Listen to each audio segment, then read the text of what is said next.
Ulasannya kita bahas bersama Direktur Eksekutif Poltreking Indonesia, sudah ada Mas Hanta Yuda, dan politisi PD Perjuangan sekaligus Sekretaris Tim Koordinator Relawan Pemenangan Ganjar Pranowo, sudah ada Bung Deddy Sitorus, serta Wakil Ketua Umum Partai Golkar, sudah ada Pak Nurdin Halid. Selamat sore, terima kasih waktunya di Kompas Petang.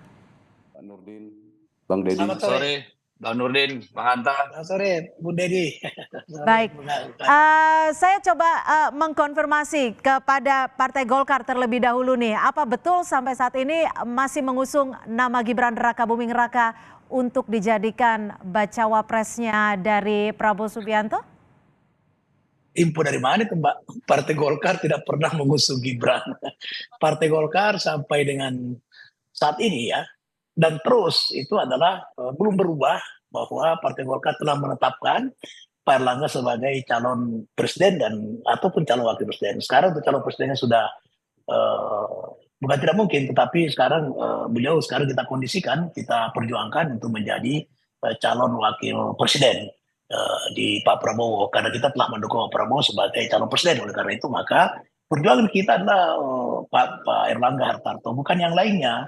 Jadi saya nggak tahu info dari mana bahwa Gibran diperjuangkan oleh Partai Golkar, itu sama sekali tidak pernah dibahas dan tidak pernah kita mewacanakan itu, dan mewacanakan secara pernah melalui membahas. Nah, oleh karena itu maka sampai saat ini terus kita berjuang agar Pak Erlangga menjadi cawapresnya Pak Prabowo. Dan kalau kita melihat secara subjektif maupun secara objektif ya, saya yakin bahwa Pak Prabowo akan memilih Pak Erlangga dengan berbagai pertimbangan yang saya sampaikan tadi secara subjektif maupun objektif. Ini Mbak Cynthia.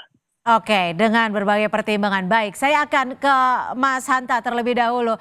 Mas Hanta, ini Ketua MK Sabtu kemarin menyebutkan bahwa banyak pemimpin-pemimpin muda, meskipun memang ini tidak bisa dikaitkan. Kalau menurut Anda, etis tidak seorang Ketua MK di tengah proses yang berjalan membahas soal isu itu? Secara substansi yang disampaikan Ketua MK adalah benar ya, secara materi betul bahwa tren kepemimpinan muda dan seterusnya. Tetapi karena sedang ada proses di MK dan beliau ada Ketua MK, menurut saya menjadi kurang patut ya, kurang etis karena sedang berproses di sana. Ini semacam ditangkap publik bisa jadi kisi-kisi keputusan. Nah, kalau ternyata keputusannya ternyata memang memenangkan, bisa dikaitkan potensinya. Jadi saya kira secara substansi kita sepakat semua soal kepemimpinan muda dan seterusnya itu. Cuma timingnya itu yang mungkin menjadi catatan tidak kurang etis disampaikan oleh Ketua MK di saat MK sedang berproses dan persidangan untuk memutuskan. Apapun hasilnya ya, saya kira begitu, Cynthia. Tapi kalau dari bacaan komunikasi politik bagaimana? Apakah ini juga memang bisa dikatakan sebagai kode-kode atau mungkin penggiringan opini? Iya, saya kira makanya tadi apapun keputusannya, kalau kemudian itu nanti ada kaitannya akan dikaitkan oleh publik. Bisa jadi mungkin seluruh MK 9 itu independen masing-masing, kan keputusannya tidak hanya di satu orang. MK itu 9 orang, meskipun suara kekuatan ketua itu sama dengan yang lain. Jadi apapun ya sama dari setiap hakim konstitusi itu. Cuma memang seperti saya katakan tadi momentumnya yang tidak tepat karena sedang dalam proses MK sedang berproses gitu. Oke, kalau dari PDI Perjuangan sendiri bagaimana Bung Deddy menanggapi soal pernyataan Ketua MK ini? Saya kira saya tidak berbeda pendapat dengan Bung Hanta ya. Karena MK belum mengeluarkan putusan, sementara Ketua MK, saya tidak melihat urgensinya kemudian bicara tentang hal yang sedang terkait dengan gugatan yang sedang ditangani oleh MK. Seharusnya kan beliau menahan diri, nanti berkomentar silakan di belakang setelah putusan diambil. Karena walaupun belum tentu nanti ada kaitannya, tidak bisa dihindari dari sejak beliau bicara sampai nanti ada putusan, orang akan berspekulasi gitu. Jadi saya kira saya tidak melihat manfaatnya beliau harus bicara, tidak ada yang memaksa beliau bicara gitu loh. Nanti kalau arahnya ke sana, ya dibilang sudah ada prakondisi. Kalau tidak nanti dibilang seperti Denny Indrayana. Ini kan menurut kami seharusnya beliau menahan diri lah, tidak usah membicarakan hal yang masalah hukum atau katakanlah judicial review yang masih berada di dalam tangan mereka gitu. Betul, apalagi menurut Anda ini prosesnya juga masih berlangsung seperti itu ya, Bung Deddy ya? Betul, Tapi dan kalau ada kalau nanti keputusannya MK adalah mengubah aturan batas usia menjadi 35 tahun, apakah PDI Perjuangan akan mengusung Gibran? kalau itu lain soal ya, jangan dikait-kaitkan. Yang pertama soal apakah nanti diputus 35 tahun kita belum tahu. Ya, itu yang pertama. Yang kedua, apakah mengusung Gibran? Saya pastikan 100% PD Perjuangan tidak akan seserakah itu, Mbak. Ya, kita sudah punya calon presiden, lalu kita ambil lagi kader kita jadi wakil presiden. Saya kira PDI Perjuangan tidak punya sejarah serakah gitu ya. Kita di kabinet aja menteri cuma 4 kok dari zaman Bu Mega sampai 2 periode Pak Jokowi. Sekarang mau ngambil Gibran lagi jadi wakil yang dia adalah kader PDI. Nah, itu saya kira keterlaluan gitu. Jadi minim kemungkinan seperti itu. Saya pastikan hampir tidak ada kemungkinan lah, nggak usah hampir, tidak mungkin gitu Pak. Tidak ada kemungkinan. Baik, saya akan ke Pak Nurdin. Pak Nurdin, jika MK memutuskan ada 35 tahun untuk capres cawapres, apakah Golkar akan mengubah perspektifnya atau tetap? Golkar akan tetap memperjuangkan Pak Erlangga Hartarto karena itu adalah keputusan organisasi Rapimnas memutuskan beliau sehingga tidak ada alasan sedikit pun Golkar memperjuangkan orang lain.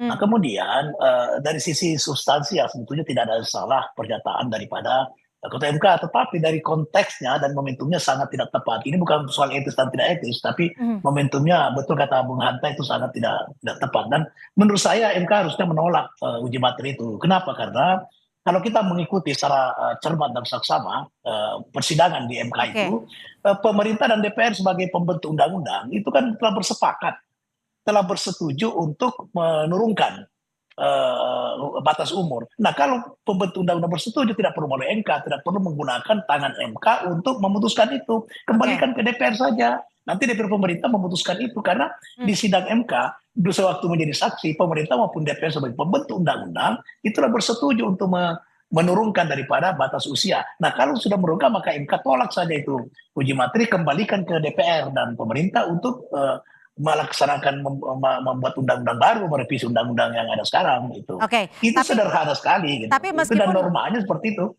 Meskipun dalam politik kita tidak bisa berandai-andai, tapi kalaupun bukankah Pak Prabowo juga sempat melirik-lirik nama Gibran dan Erlangga Hartarto juga menyebut bahwa ini ada opsi terakhir meskipun opsi terakhir. Golkar tidak akan pernah memperjuangkan Gibran untuk menjadi cawapres dari Pak Prabowo. Golkar tetap memperjuangkan Pak Erlangga Hartarto. Jangankan Gibran, Pak Ridwan Kamil saja kita tidak perjuangkan. Karena memang pusat organisasi, pusat konstitusi partai, ada memperjuangkan ketua umumnya Pak Erlangga Hartarto. Dan dari sisi objektif dan subjektif, sangat qualified, sangat memenuhi syarat daripada Pak Erlangga.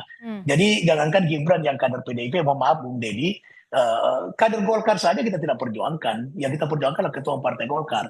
Kalau ada opsi lain, itu bukan kemauan dari para partai Golkar, itu kehendak Pak Prabowo, itu kita tidak bisa mencampuri. Tapi kalau partai Golkar tidak ada opsi lain kecuali memperjuangkan Pak Erlangga sebagai calon wakil presiden.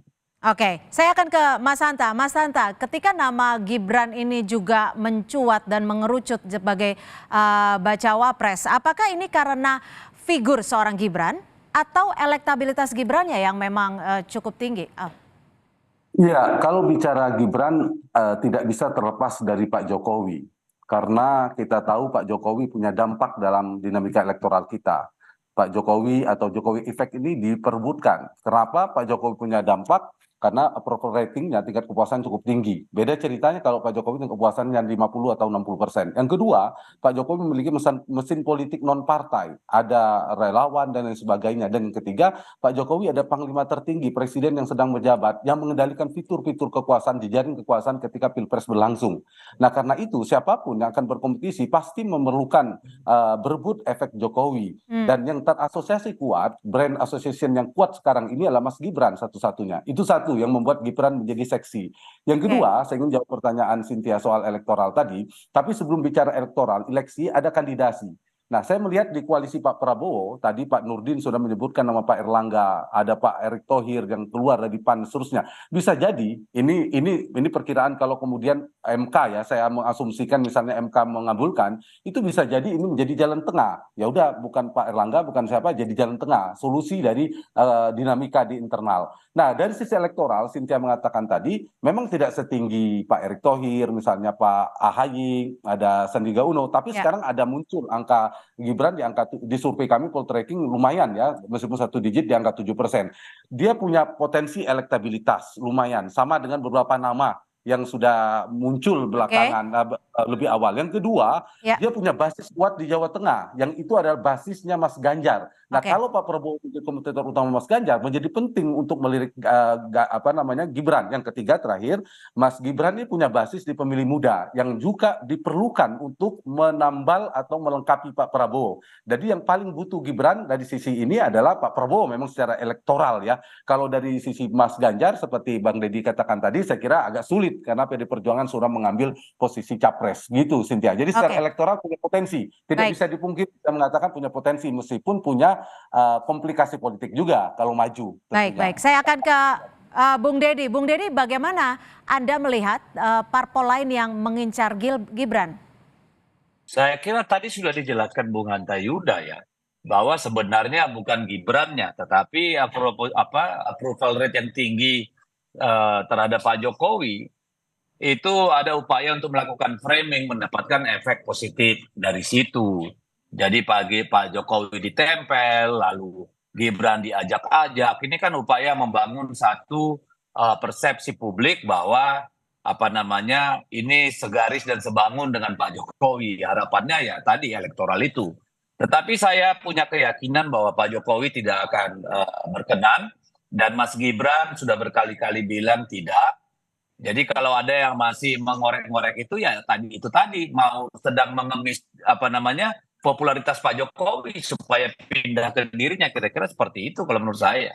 Oke, terakhir saya akan ke Pak Nurdin. Bagaimana sikap dari Partai Golkar untuk mengantisipasi putusan dari MK ini? Kita tidak ada hal yang membahayakan, maksudnya tidak ada persoalan khusus karena lobby politik sangat berjalan dengan sangat cair dan dinamis. Hubungan Pak Erlangga dengan Pak Prabowo sangat dekat, baik di kabinet maupun di luar kabinet. Oleh karena itu tidak perlu ada persiapan khusus karena ketika MK memutuskan misalnya menyetujui atau memutuskan bahwa umur ada 35 tahun dan sebagainya, Golkar tidak ada urusan dengan itu. Golkar tetap akan memperjuangkan Pak Erlangga sebagai calon wakil presiden. Nanti kita berpikir setelah misalnya ini tidak tercapai, baru kita berpikir apa yang dilakukan Partai Golkar. Baik, terima kasih untuk narasumber kami pada sore hari ini dari politisi PDI Perjuangan, Bung Deddy Sitorus, dan juga Wakil Ketua Umum Partai Golkar, Pak Nurdin Halid, dan juga Direktur Eksekutif Poltreking, Mas Hanta Yuda. Terima kasih Bang sudah Nurdin bergabung bersama kami. Terima kasih, Bu Deddy. Terima kasih.